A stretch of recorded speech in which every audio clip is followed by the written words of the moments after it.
देश के 5 विधानसभा राज्यों में हुए चुनाव के बाद आए परिणाम पर अब सपा मुखिया अखिलेश यादव ने भी ईवीएम की जगह बैलेट पेपर से चुनाव कराए जाने की बात कही है। बैलेट पेपर से चुनाव को उपयोगी बताते हुए राष्ट्रीय अध्यक्ष अखिलेश यादव ने अमेरिका जैसे देश का हवाला भी दिया है।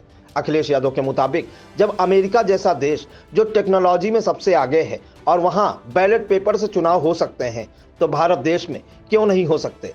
वाराणसी के अजगरा विधानसभा क्षेत्र में नेशनल इक्वल पार्टी के कार्यालय का शुभारंभ करते हुए पूर्व मुख्यमंत्री अखिलेश यादव ने बैलेट पेपर से चुनाव कराने के लिए क्यों कहा, आइए पहले उसे सुन लेते हैं। सही रहता। देखिए, मध्य प्रदेश के चुनाव में बातचीत हुई और ये भी आश्वासन मिला था कि आपको 6 सीटों पे विचार किया जाएगा, लेकिन उनकी राजनीतिक परिस्थितियां ये नहीं थी कि हमें साथ लिया जाए समाजवादियों को। चुनाव में हार हुई है, हार को स्वीकार करना पड़ेगा और आने वाले समय में मैं समझता हूँ हर हार हमें सबक सिखा के जाती है और हर हार में कहीं ना कहीं हमें उम्मीद नज़र आती है। जो कुछ हुआ मध्य प्रदेश में, भविष्य में ऐसा नहीं होगा। सबको साथ लेकर के और सबका जो भी योगदान हो उसको जोड़ करके ही भारतीय जनता पार्टी का मुकाबला किया जा सकता है। देखिए, चुनाव मैं जानता हूँ इसके बाद, क्योंकि कोई भी जवाब मैं जो दूंगा भारतीय जनता पार्टी उसका क्या कहेगी।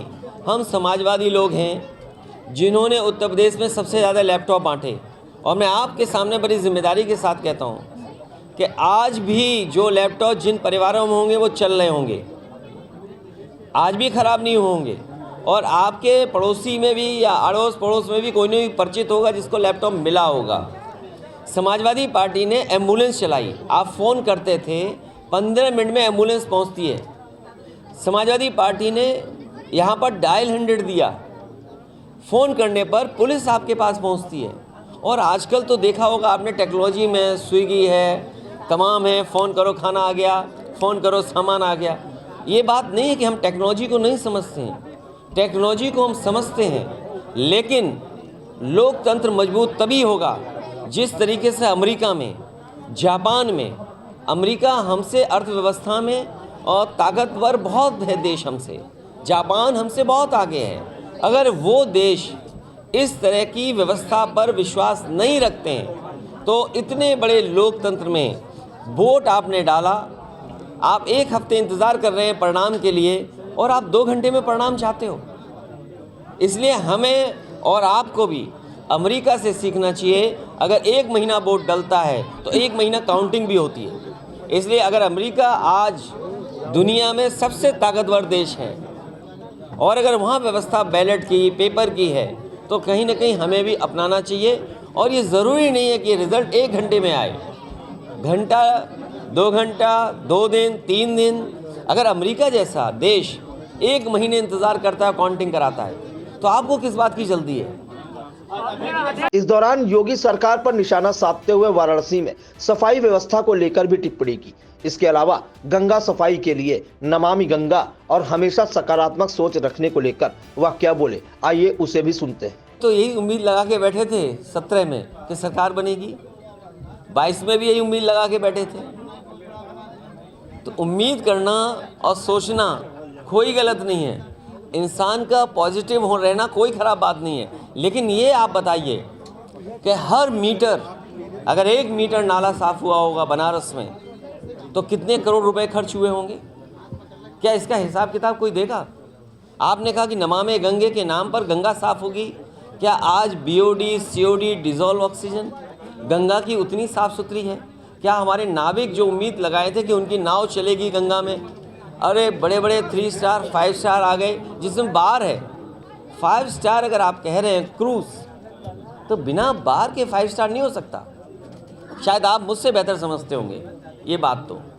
तो ये सवाल जो बुनियादी हैं कि हर मीटर पे करोड़ों रुपए खर्च हुआ होगा नाला सफाई में, वरना का काम जितना समाजवादियों ने किया था वैसा का वैसा है। और मैं आज भी कहता हूँ दावे के साथ आपके सामने कि नदियाँ साफ़ करने का जो रास्ता समाजवादियों ने अपनाया था कि नाला एक भी गंदा नदी में ना जाए और जो नदी में पानी जाए वो ट्रीट हो करके जाए, वही अंतोगतवा सरकारों को अपनाना पड़ेगा। 3-4 साल पहले भी मैंने यही बात कही थी और फिर मैं कहता हूँ, क्या माँ गंगा की सफाई हो गई? आप मुझे बताइए कि नाले रुक गए? अगर नालों पर 1 मीटर में करोड़ों रुपए खर्च होंगे, उसके बावजूद भी नाले नहीं रुक रहे हैं और गंगा वैसी की वैसी है, तो क्या जनता उन्हें वोट देगी? किसानों की आय दोगुनी हो गई क्या? क्या घर घर नौजवान बेरोजगार नहीं बैठा? और फिर नई ट्रैफिक भर्ती हुई, जो सांड सड़कों पर, जानवर सड़कों पर। बीजेपी कहती नंदी हैं, तो हम भी स्वीकार करते हैं नंदी हैं। तो नंदी भगवान के लिए या नंदी के लिए क्या आप 5,000 करोड़ का बजट नहीं रख सकते? मैंने सप्लीमेंट्री बजट में कहा कि सरकार को कम से कम 5,000 करोड़ बजट रखना चाहिए। सरकार क्यों पीछे भाग रही है? क्या बिजली महंगी नहीं मिल रही है आपको? क्या बीते विधानसभा में आपने जाति जनगणना को लेकर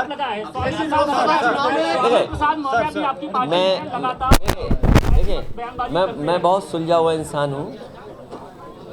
देखिए, बहुत सुलझा हुआ इंसान हूँ। हमें अगर पेड़ भी दिखाई दे जाता है तो मैं पेड़ के पैर छू लेता हूँ।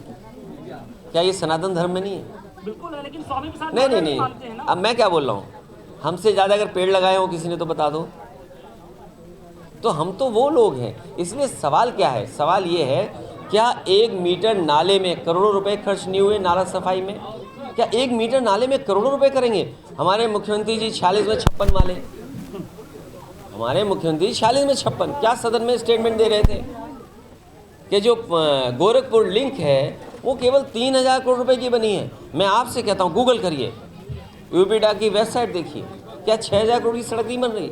90 किलोमीटर सड़क, आप सोचिए 6,000 करोड़ की बनेगी। तो ये सवाल क्या उठाना नहीं है? तो सवाल तो उठेंगे। इसीलिए मैंने कहा कि आपके बनारस और माँ गंगा को साफ करने के लिए 1 मीटर में करोड़ रुपए खर्च हुए कि नहीं हुए? मैं आपसे कहूँगा, बेराह सुनने आए हैं, हम भी सुने, आप भी सुने। ये क्या परिवारवाद? अरे यहाँ जितने खड़े हो, क्या तुम्हारा परिवार नहीं है? अरे बताइए ना, जो सवाल कर रहे हो, शादी नहीं हुई आपकी? अरे बस ठीक बात है, ये भी परिवार वाले। रुक जाओ भाई। देखो, मैं तो ये कहूँगा, परिवार वालों को सवाल परिवार वालों से नहीं पूछने चाहिए। सपा मुखिया ने कहा कि गठबंधन के लोग निराश नहीं हैं। हार की समीक्षा करने के बाद आगामी लोकसभा चुनाव के लिए नए जोश से काम किया जाएगा। मध्य प्रदेश में कांग्रेस और सपा के कलह के सवाल को उन्होंने यह कहकर टाल दिया कि जो बीत गया है उसकी बात करने का कोई औचित्य नहीं है। उन्होंने कहा कि भाजपा को सत्ता से हटाने का मुख्य मकसद है और यह बदलाव आगामी लोकसभा चुनाव में होकर रहेगा। इस पर पूरी उम्मीद जताते हुए सपा मुखिया ने किसानों की समस्याओं एवं दोगुनी आय को लेकर भी सरकार को कटघरे में खड़ा किया। सॉफ्ट हिंदुत्व एवं सनातन धर्म और विभिन्न दलों के गठबंधन पर वह क्या बोले, उसे भी सुन लीजिए। मैंने कई बार इसका जवाब दिया, कोई सॉफ्ट कोई हार्ड नहीं। हम सॉफ्ट हम हार्ड, ये क्या बात है? हिंदू हिंदू है, सनातन धर्म है, उसमें हार्ड और सॉफ्ट क्या होता है? अब बात आगे मत बढ़ाओ। रास्ता बहुत टफ हो गया। नहीं, वह क्या टफ है? अरे टफ ही नहीं है, घर घर बेरोजगार मांग रहा रोजगार, क्या टफ है? वो जो गठबंधन है वो तीसरा मोर्चा भी मान लो, चौथा मोर्चा भी मान लो, पहला मोर्चा भी मान लो। मैंने कहा लक्ष्य हमारा है बीजेपी का मुकाबला करना। और जो किसान की आय नहीं दोगुनी, बेरोजगार इतने बैठे हैं, महंगाई है, तो ये बड़े सवाल हैं। तो इन सवालों के साथ ही हम उठ बैठ करके रास्ता निकालेंगे। और आय दोगुनी हो गई आपकी, बेरोजगारों को रोजगार मिल गया।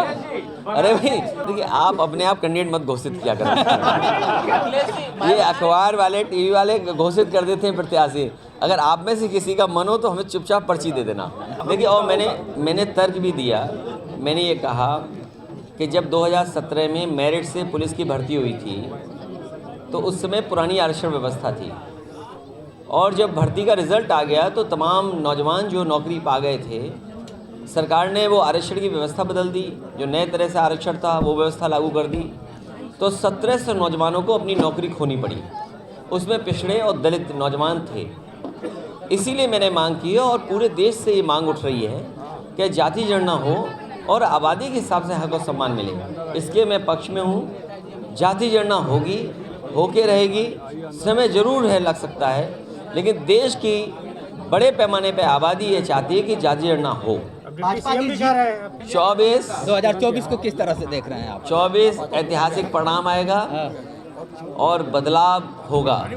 इसीलिए मैंने कहा कि किसान की आय दोगुनी नहीं हुई, आपकी महंगाई बढ़ गई, चरम सीमा पर है, और घर घर बैठा बेरोजगार, यही रास्ता निकालेगा लोकतंत्र में। मैं बहुत सीधा ये कहना चाहता हूँ कि जिस समय मंडल कमीशन का गठन हुआ है और जो लोग ये बात कहते हैं कि हम विपक्ष के लोग जातीय जनगणना मांग करके या जातियों की बात करके या पीडीए की बात करके जातियों में नहीं बांट रहे हैं, जिस समय ये बात हुई कि आरक्षण की व्यवस्था कैसे लागू हो, तो जो लोग गरीबी नहीं समझ पा रहे हैं, बहुत सीधी सी बात है, जो लोग गरीबी नहीं समझ रहे हैं उन्हें मंडल कमीशन की प्रस्तावना पढ़नी चाहिए, और जिस समय वो प्रस्तावना पढ़ लेंगे उसके बाद जाति में बांटने की बात नहीं कहेंगे, क्योंकि इस प्रस्तावना में मंडल कमीशन ने तमाम पहलुओं को देख करके ये माना कि जाति के आधार पर लोग गरीब हैं, इसलिए जाति के आधार पर आरक्षण होना चाहिए।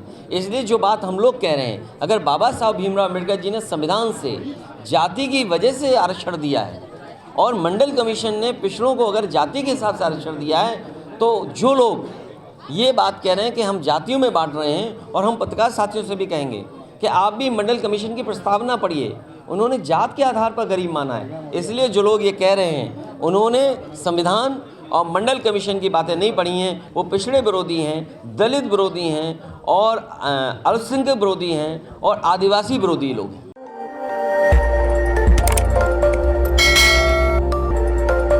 खबर आपकी, नजर हमारी।